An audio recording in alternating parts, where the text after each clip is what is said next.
I want to move on to the US, where 26-year-old Luigi Mangione has been arrested in relation to the alleged murder of UnitedHealthcare's CEO Brian Thompson.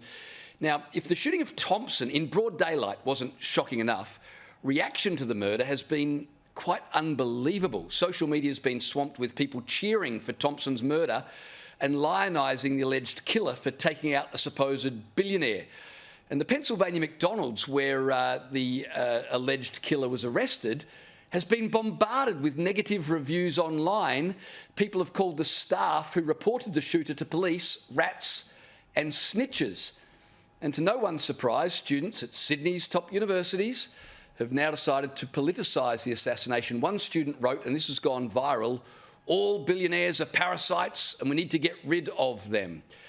David, does this not just show exactly what's wrong with the world at the moment? I mean, this response just floors me.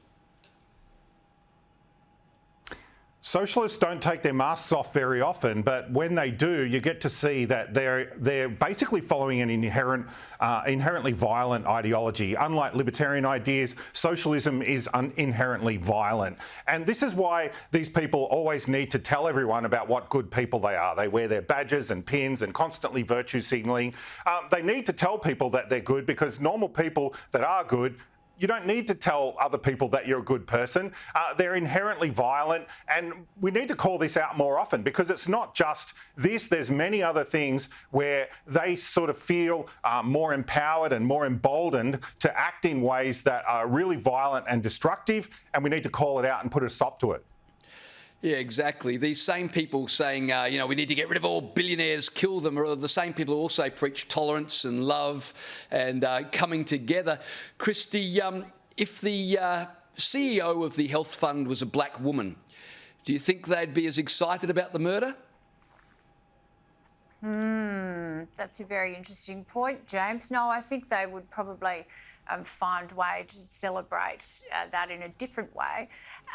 But this is a disgraceful indictment of what society's become, what young people have become in terms of what's driving the clickbait to continually show these comments that they're making, and to give them airtime and to give them a presence so they can grow their movement.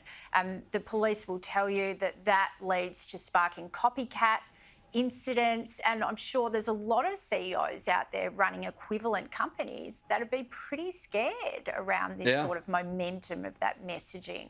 I want to ask you, Christy, because you've spoken a lot about the problems we've got with our universities.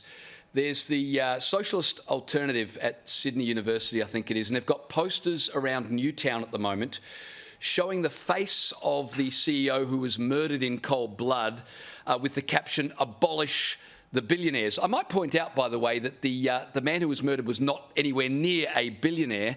But I mean, what do universities do about students who are propagating this sort of stuff? I mean, first it was the pro-Palestinian stuff. Now we're on to get rid of billionaires, and we're cheering for the murder of a father of kids. Yeah, he was wealthy, but I mean, that's not a crime. And I note that the students who are raging against billionaires are using devices that were created by billionaires. What do universities do about students who are saying these sorts of things? Or is this just one of the things that universities have to accept? Well, universities don't have to accept it, James, because encampments and the blurring of the line in terms of what's appropriate behaviour and what's appropriate public commentary on campus doesn't happen outside G8 universities. Now, to my knowledge, there aren't these issues at James Cook University in Townsville, at Victoria University in Ballarat, at Edith Cowan University in Bunbury. It really is concentrated at our top tier, most expensive, most prestigious universities, particularly Melbourne and Sydney. And what does that say about the standard of what those chancellors were too slow in setting what they would stand for, right from October 7th to this? It's an accumulative effect. Yeah, great point. Great point.